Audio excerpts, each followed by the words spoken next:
Hey, hello guys, welcome to Wiki channel where the search for the truth begins. So today's topic is, can India become superpower? Part 3, population. What will happen to India's future and economy? What will be India's future? Is our population growth a positive or a negative aspect? When we discuss India's population, in that population the youngsters' expectations are high. The knowledge given to these youngsters is meagre.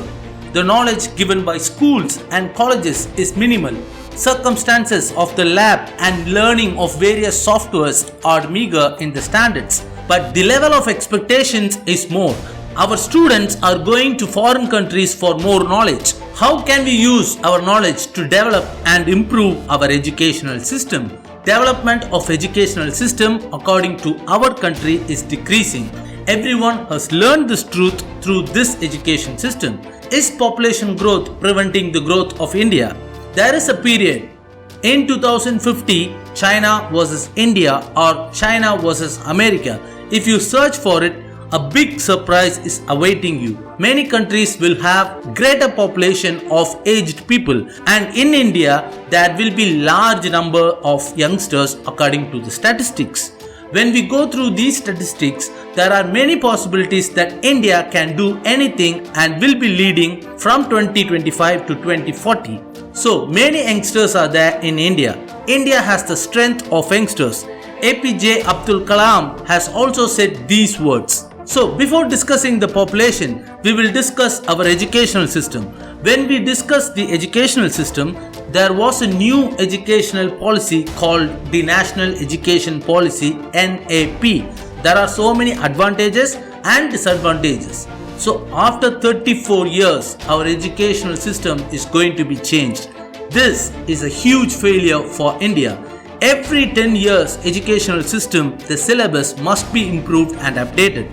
Teaching and learning techniques and circumstances must be modernized.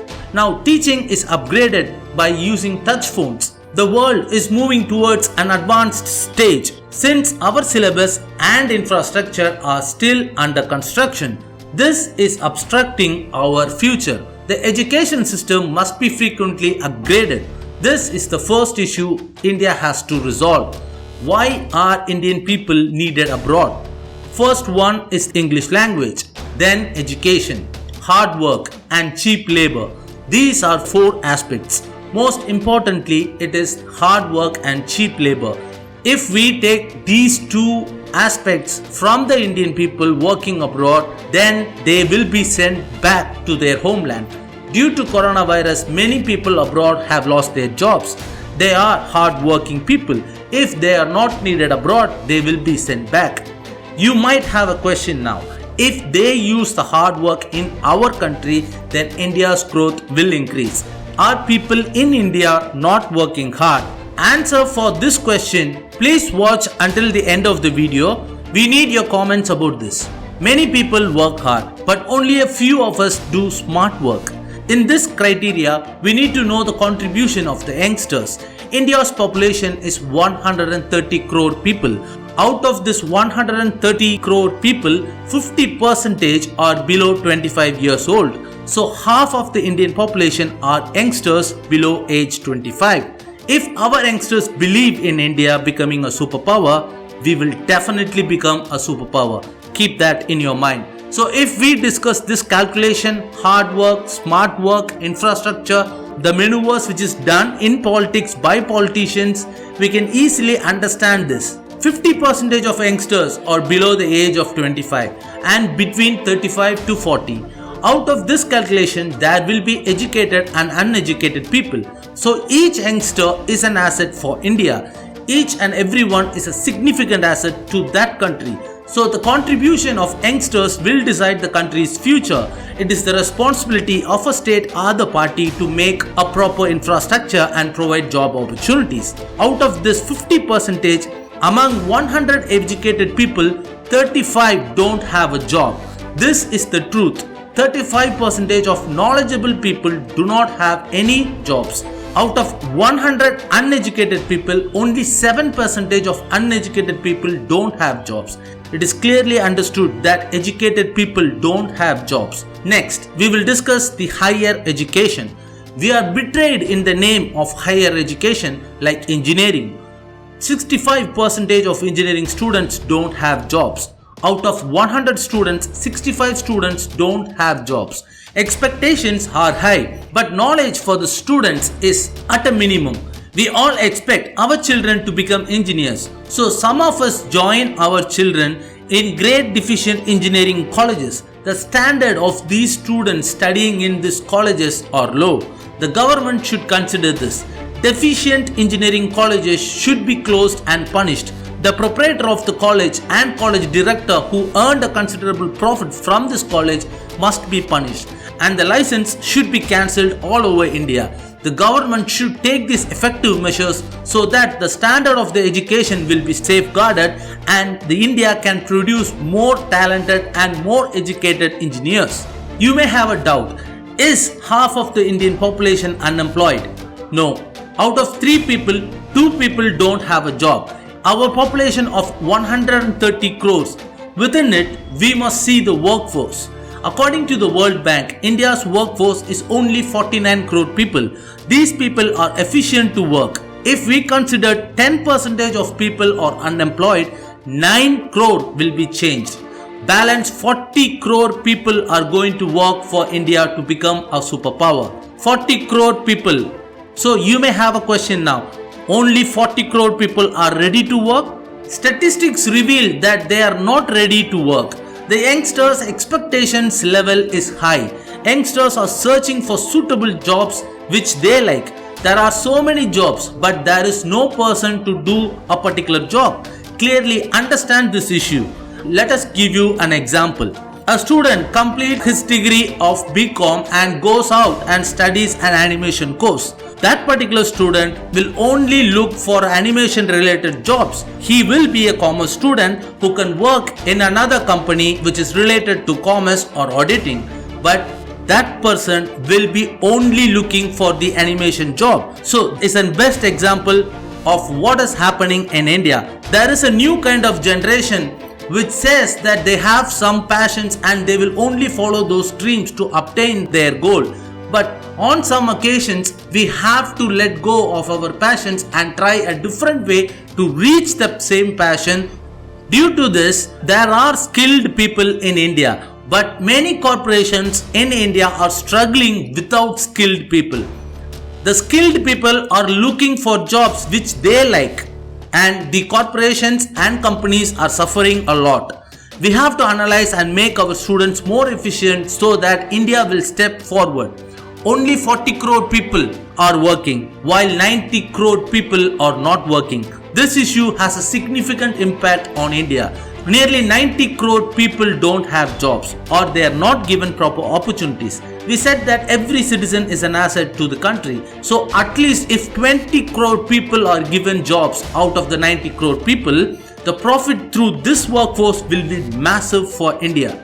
The Indian government has to think about bringing in this profit. It doesn't mean that everything should be changed to privatization. There are some companies which belong to the private sectors. The government and private companies should join forces and establish the public-private partnership. In this partnership, many companies should be created. There should be laws and regulations to govern these newly formed companies.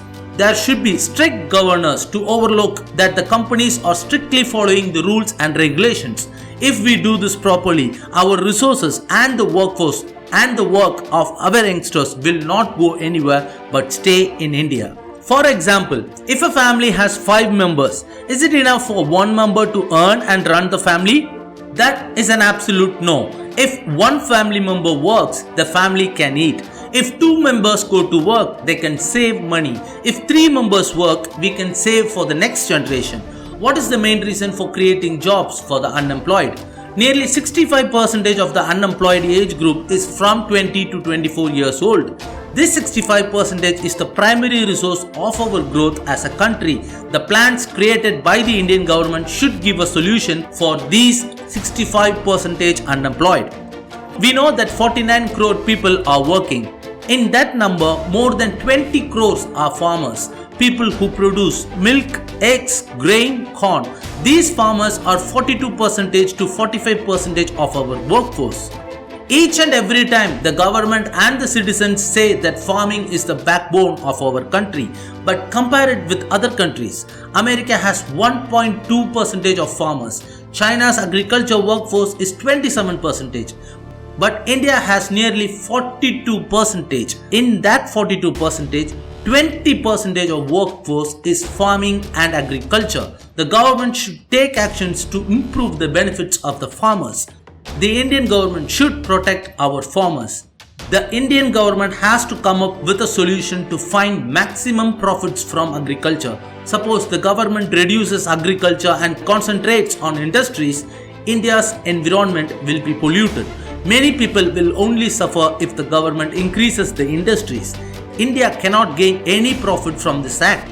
Please search in Google the most polluted cities in the world. The top 30 cities will appear. But within the top 30, India has 21 cities which are most polluted. So India's next issue is pollution. Whether it is water, air or land, India should reduce pollution slowly. You will now have a question. How is this possible? Will our government do this? The politics which is happening in India are based on caste, religion or ethnical politics. We are not saying that India should change entirely. Families in India should improve on the whole. People who see this video must change. Students and parents who see this video should change. Parents have to decide that their children should reach new heights in agriculture. We should find our errors and try to find a solution, whether it's robotics or big data. What should we learn? How can we improve our studies? What can we learn through the internet? We should educate our students and children. This video is the first step in that path. We can't just change the government. So, a change should start from us. How can we start this change? Many people return to India from abroad. These people should start their own startup companies. They should employ Indians in their companies. Many wealthy and working people have returned to their motherland. They will have a lot of assets. They will have dreams to start a company. When the corona pandemic ends, please don't return to foreign countries for work. You should start thinking about rebuilding the Indian economy. The next is that rich people should pay more taxes. Our money is in their hands. New laws should be brought in to check and see whether these rich people are paying their taxes correctly. Loans taken by rich people should be collected properly. From Malaya to other rich people, we should get back our tax money. This should be done by the government. But we the citizens should know about it. When citizens ask questions to the government must act. We should control the pollution. We should also confirm that we have enough drinkable water for the population. If you search for cities without waters, you will find many cities in India. How are we going to supply water to these cities? The government must plan to convert the seawater into drinkable water. The cities which are suffering heavily should be the priority. We have to build more dams.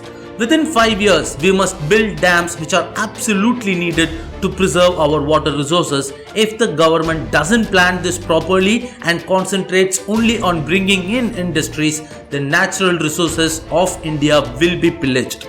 We have already released 2 videos against EIA Draft 2020. Please check it. But in those 2 videos, we pinpointed the errors in the draft. The government needed to hear our comments. The government has listened to our thoughts. The updated draft will be announced. So the people who were against the EIA Draft 2020, their intention was that India should grow, but the natural resources should be protected for the next generation. This was their main intention. If you understand the intention, the future of India looks bright. We can discuss more. We will continue this topic in the upcoming videos. Comments about this video are most welcome. Please subscribe and share for more content to WikiVox, the voice of Wiki. Please give a like to this video and please don't forget to click on the notification icon. Nandri, Vanakkam.